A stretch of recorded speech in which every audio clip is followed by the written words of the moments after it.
certainly anytime you have tariffs put in place, there's an impact, but it's been moderate up until now, and now, of course, we're in a pause. There was not the increase that had been projected earlier. So I think there's an opportunity here over the next 2 months to really make some progress on the structural issues that the United States is raising with China.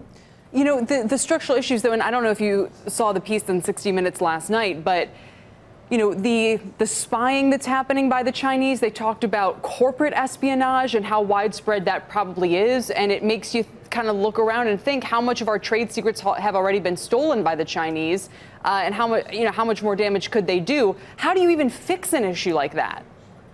Well, when you're talking about the national security as well as the economic security issues, a lot of that is going to be a very quiet, a confidential discussion between the United States and China. So we can't really speculate about all of the issues that will be resolved or even begin to be resolved in that discussion. But on the trade front, I think there's a clear path forward.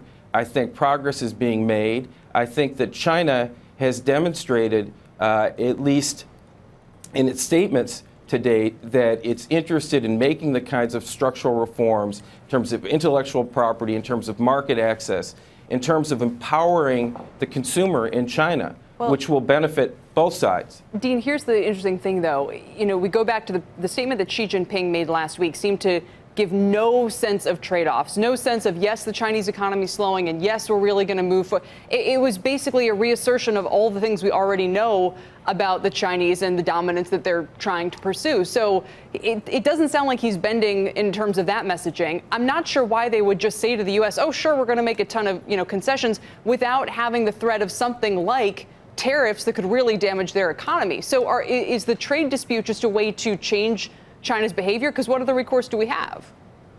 Well, I think that the United States does have leverage in using U.S. market access as a lever to try to get structural reform out of China. You know that in order to have real reform, we have to have enforceable commitments by China. We're not going to resolve everything in the next 60 days, but there can be substantial progress. There can be a framework that's agreed to by the countries, and we can have a sense of where things are going. Yeah. I'm just thinking, for markets, they want just some sense of everything's fine, and, but the larger problems remain. And again, it's pretty eye-opening last night.